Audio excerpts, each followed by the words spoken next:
आज हम बात करेंगे शूरवीर घोराबादल की शौर्य पराक्रम की गाथा की, जिनकी तलवारों के ताप से दिल्ली सल्तनत की बादशाह तक कांप उठी थी। सन 1303 ईस्वी में अलाउद्दीन खिलजी ने चित्तौड़ पर आक्रमण किया। अतः उसने चित्तौड़ को चारों तरफ से घेर लिया और 6 महीने उसे घेर कर पड़ा रहा। इस परिस्थिति में भी चित्तौड़ अपनी शान से खड़ा हुआ था।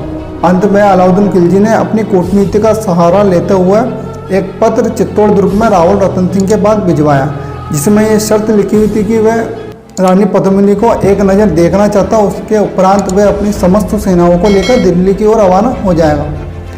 लेकिन इस बात से रावल रतन सिंह के सेनापति गोरा नाराज हो गया। अतः उन्होंने कहा, महाराज, हम आन के लिए अपना शीश काट कर आपके चरणों में चढ़ा सकते हैं, लेकिन आप किसी तुर्की शत्रु को महल में आने की अनुमति नहीं दे सकते। जिस पर राणा रतन सिंह गोरा से नाराज हो जाते हैं और उन्हें महल से निष्कासित कर देते हैं। खिलजी को चित्तौड़ दुर्ग में बुलाया गया और पद्मिनी महल में एक दर्पण के द्वारा उसे पद्मिनी रानी का झरोखा दर्शन कराया गया। झरोखा दर्शन करने के उपरांत अलाउद्दीन खिलजी रानी पद्मिनी की सौंदर्यता और सुंदरता पर मोहित हो गया। खिलजी ने अपनी एक कपटपूर्ण नीति का सहारा लेते हुए एक पत्र राणा रतन सिंह के पास चित्तौड़ भिजवाया, जिसमें वह राणा रतन सिंह का आतिथ्य सत्कार करना चाहता है। इस बात का विश्वास कर लेते राणा रतन सिंह और वह राणा रतन सिंह खिलजी से मिलने के लिए उनके शिविर में चले जाते हैं। किंतु यहाँ पर धोखे से राणा रतन सिंह को कैद कर लिया गया और उन्हें दिल्ली ले जाया गया। दिल्ली के पहुँचने के उपरांत अलाउद्दीन खिलजी ने एक पत्र चित्तौड़ में भेजा। उस पत्र में लिखा हुआ था, 10 दिन के भीतर पद्मिनी का डोला नहीं आया, यदि रूप की रानी को तुमने दिल्ली नहीं पहुंचाया तो राणा रतन सिंह का शीश कटा पाओगे, यदि शाही शर्त ना मानी तो पीछे पछताओगे। यहाँ पर अलाउद्दीन खिलजी खुली चुनौती दे रहा है चित्तौड़ की आन बान शान को। खिलजी का संदेश पढ़ने के साथ ही चित्तौड़ के कई सामंतों और उनके साथ रानी पद्मिनी के माथे पर चिंता की लकीर आ गई। रानी ने गंभीर रूप से अपना घोड़ा लिया और अपनी शाही अंगरक्षक टुकड़ी के साथ निकल पड़ी घोड़ा को खोजने के लिए। वह अंत में वह सेनापति घोड़ा को ढूंढ लेती है। रानी पद्मिनी ने घोड़ा को खिलजी का वह संदेश सुनाया, लेकिन यहाँ पर सेनापति घोड़ा पहले से ही नाराज थे, क्योंकि वे अपने अपमान का जुआन मिटा नहीं पा रहे थे। बोला, मैं तो तुच्छ हूँ, राजनीति में क्या जानूँ, निर्वासित हूँ, राजमुकुट की हट कैसे पहचानूँ। पद्मिनी समझ चुकी थी कि घोड़ा अपने अपमान को भुला नहीं पा रहा है। पद्मिनी वीर समय नहीं है क्रोध करने का, आन मिट गई दरा की तो फिर गाँव नहीं है भरने का। यदि दिल्ली गई पद्मिनी तो पीछे पछताओगे, जीते जी राजपूती कुल को दाग लगा जाओगे। राणा ने जो कहा किया, माफ करो सेनानी, ये कहकर गोरा के कदमों पर गिरी पद्मिनी रानी।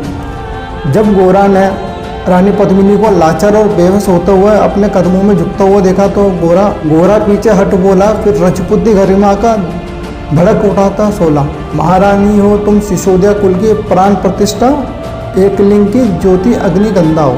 ये आपको मुझ जैसे तुच्छ सेवक के सामने झुकने की आवश्यकता नहीं है। मैं इस बप्पा रावल के सिंहासन की सौगंध खाता हूँ। मैं तुम्हें वचन देता हूँ कि जब तक गोरा के कंधों पर दुर्जय शीश रहेगा, तब तक महाकाल से भी राणा का मस्तक नहीं कटेगा। तुम निश्चित रहो मेलों में, देखो समर भवानी, खिलजी देखेगा केसरिया तलवारों का पानी, और राणा के आने तक घोड़ा नहीं मरेगा, एक पैर सर कटने पर दृढ़ युद्ध करेगा। अद्भुत ये शौर्य गाथा। अंत में रानी पद्मिनी घोड़ा को मनाकर चित्तौड़ दुर्ग में ले आती है।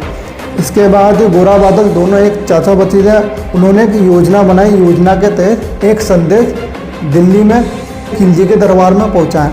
संदेश में स्पष्ट लिखा हुआ था कि रानी पद्मिनी स्वयं अपने 700 सहेली सखियों के साथ पालकी में बैठ के दिल्ली आ रही। योजना ये थी, पालकी के अंदर रानी पद्मिनी नहीं होगी, उसके बजाय एक लुहार होगा जो पहले जाकर राणा रतन सिंह की बेड़ियाँ काटेगा।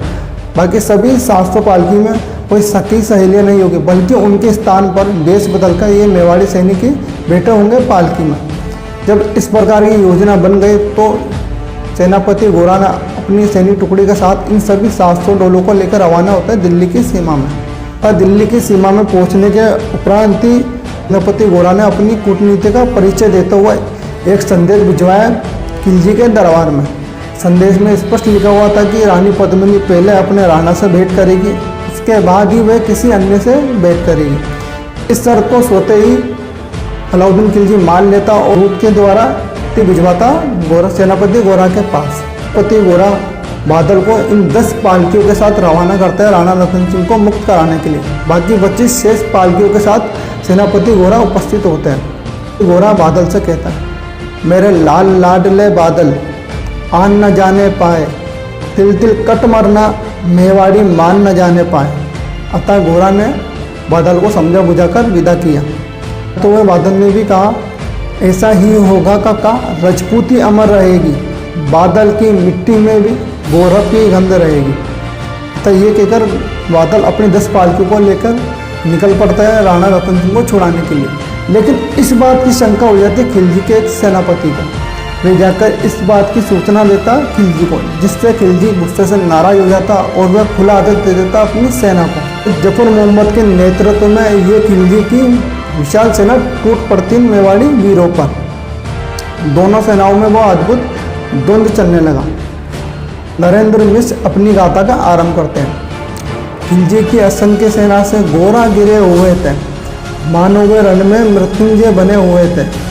वे मेवाड़ी शेर अकेला ही लाखों से लड़ता था, बड़ा जिस तरफ उधर ही विजय मंत्र पड़ता था। भीषण रण से दहली थी दिल्ली की दीवार और गोरा से टकराकर टूटी खिलजी की तलवार। इस युद्ध में गोरा अपना अद्भुत और चरम का युद्ध कर रहे हैं। वे अपने दोनों हाथों में तलवार लिए इन तुर्कों को काट रहे हैं। ऐसा नृत्य उस रणभूमि में गोर सेनापति गोरा का चलने लगा। जब ये दृश्य दूर खड़े जफर मोहम्मद ने देखा कि अब सामने से पेश नहीं खाएगी, मगर कयामत देख अंत में छल से काम लिया था और गोरा की जंगा में अरी ने छुपकर वार किया था। जब जफर ने देखा कि रणभूमि में गोरा महाकाल बने हुए हैं, वह रण तांडव मचा रहे हैं खिलजी की सेना में, जफर ने पीछे से गोरा की जंगा पर वार किया, जिसके कारण गोरा घायल हो गया। वहीं गिरे वीरवर गोरा जफर सामने आया, शीश उतार दिया, धोकार देकर मन में हर्षाया। धन्य है वह गोरा, गोरा का वो दड़ भी दौड़ा, किया जफर पर वार के जैसे सर पर गिरा हथौड़ा। एक ही बार में शाही सेनापति को चीर दिया था, जफर मोहम्मद को केवल धड़ ने निर्जीव किया था। गोरा की जंगा पर वार किया, जिसके कारण गोरा के घुटने जमीन पर टिके।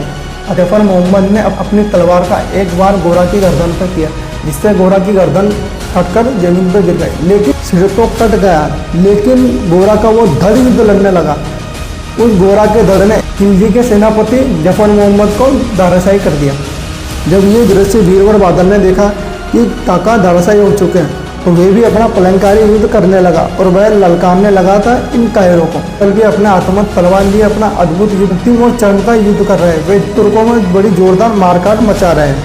उधर गोरा का वो धड़ अरिदल काट रहा था, इधर बादल भी सबों से भूतल पाट रहा था, मगर हुआ परिणाम वही जो होना था। दोनों वीर युद्ध में लड़ते लड़ते इतने घायल हो चुके थे, अंत में दोनों वीर वीरगति पा गए। यदि वीडियो अच्छा लगा तो लाइक करें, शेयर करें, सब्सक्राइब करें, कमेंट बॉक्स में हर हर महादेव जरूर लिखें। जय श्री राम।